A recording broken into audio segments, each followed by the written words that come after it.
नमस्कार, प्रणाम, हर हर महादेव, जय माता दी। दोस्तों कैसे हो आप सभी। उम्मीद करते हैं कि आप सभी लोग अच्छे और स्वस्थ होंगे। जहां भी होंगे अपने अपने लाइफ में, अपने अपने कार्यों में सभी लोग व्यस्त होंगे। दोस्तों चैनल पर पहली बार आए तो वीडियो को लाइक करें, कमेंट करें और शेयर करें, और अच्छा लगे तो सब्सक्राइब करवाएं और अपने चाहने वालों को भी सब्सक्राइब करवाएं, उनके पास भी वीडियो शेयर करें। दोस्तों जैसा कि आप सभी लोग जानते हो, लगातार 2-3 दिन से हम मुंशी प्रेमचंद जी की कहानियों पर प्रकाश डाल रहे हैं। तो आज का वीडियो भी मुंशी प्रेमचंद जी की कहानी मंत्र पर है। तो चलिए दोस्तों बिना देर लगाए हुए वीडियो की तरफ चलते हैं। संध्या का समय था और डॉक्टर चड्ढा तैयार होकर गोल्फ खेलने के लिए अपने घर से निकल ही रहे थे। तो घर के सामने डॉक्टर चड्ढा ने देखा कि सामने से डोली निकल रही है और डोली के पीछे 2 बूढ़े दंपति एक दूसरे को सहारा देते हुए आगे बढ़ रहे थे। डोली तो अपने रास्ते जा रही थी, लेकिन वह दोनों बूढ़े लोग डॉक्टर के पास जाकर रुके। डॉक्टर चड्ढा गांव में विशेषज्ञ डॉक्टर थे, इसलिए गांव के सभी लोग उनके पास इलाज करवाने के लिए आते थे। लेकिन डॉक्टर चड्ढा समय के बहुत पाबंद थे। डॉक्टर चड्ढा ने उनसे कहा, कौन हो और यहाँ क्या करने आए हो। तभी बूढ़ा ने जवाब दिया कि सरकार, मैं गरीब आदमी हूँ, मेरा 7 साल का बच्चा बहुत ज़्यादा बीमार है, उसने 4 दिन से आंखें नहीं खोली है। डॉक्टर साहब, अगर आप एक नज़र मेरे बेटे को देख लेते तो मेरे बेटे की जान बच जाएगी। डॉक्टर, कल सवेरे आना, क्योंकि अभी मैं गोल्फ खेलने का समय है, हम गोल्फ खेलने जा रहे हैं। बुजुर्ग ने एक बार फिर हाथ जोड़ते हुए कहा है, एक बार देख लीजिए ना साहब, आपकी वजह से मेरे घर का आखिरी चिराग बच जाएगा। आपकी बड़ी कृपा होगी। मैं बहुत गरीब हूँ, आपकी दया से मेरे घर का चिराग बच सकता है। मेरे 7 बेटों में अब सिर्फ यही एक बेटा मेरे बुढ़ापे का सहारा बचा है।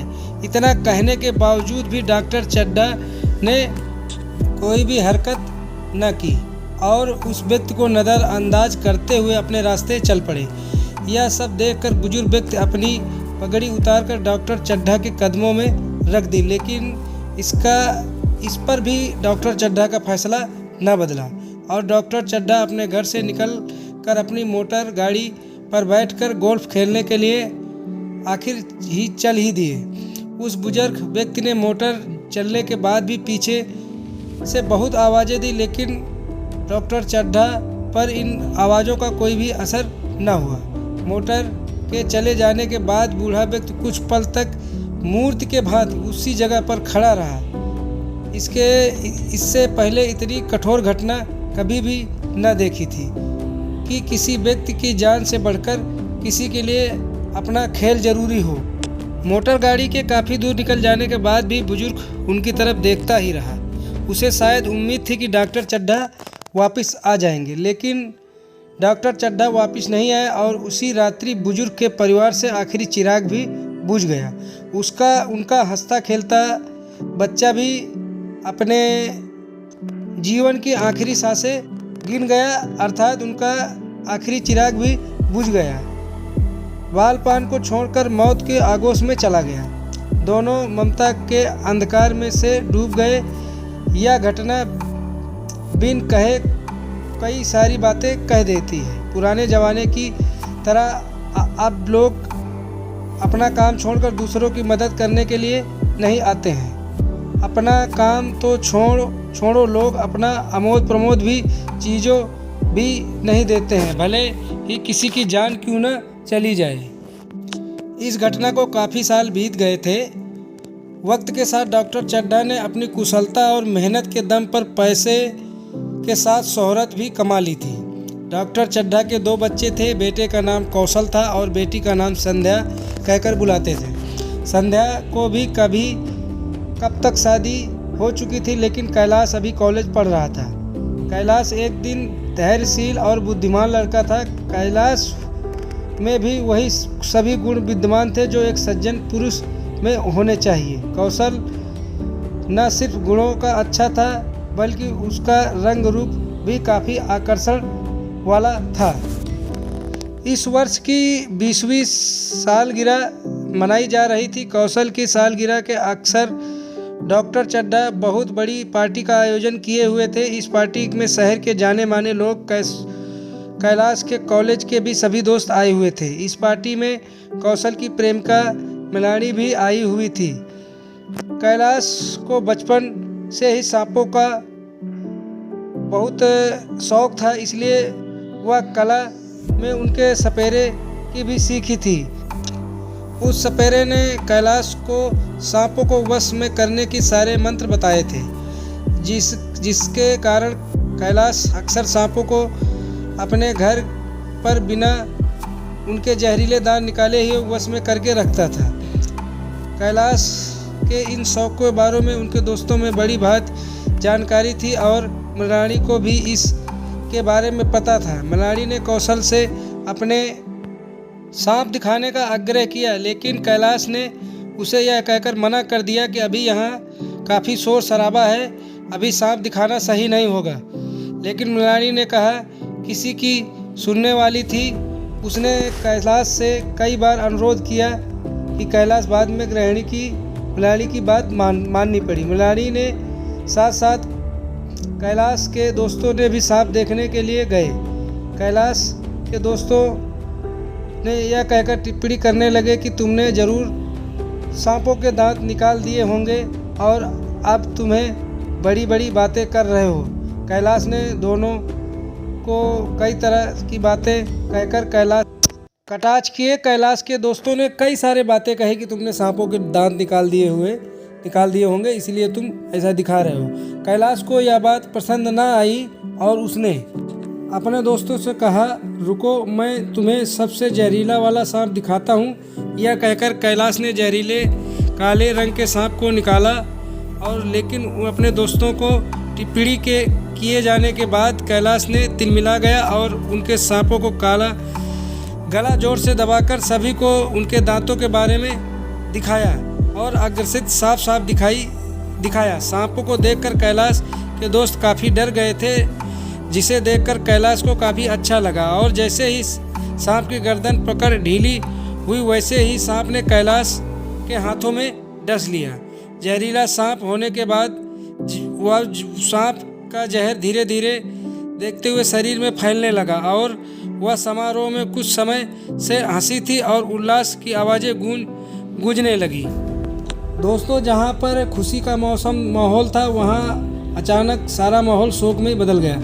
कैलाश की माँ ने तो रो रो कर पूरा घर सर पे उठा लिया। कई सारे झाड़ फूंक करने वाले लोगों को बुलाया गया, लेकिन किसी का झाड़ फूंक अक्सर कैलाश पर नहीं सही हुआ। डॉक्टर चड्ढा रो रो कर आंसू की नदियाँ बहा रहे थे।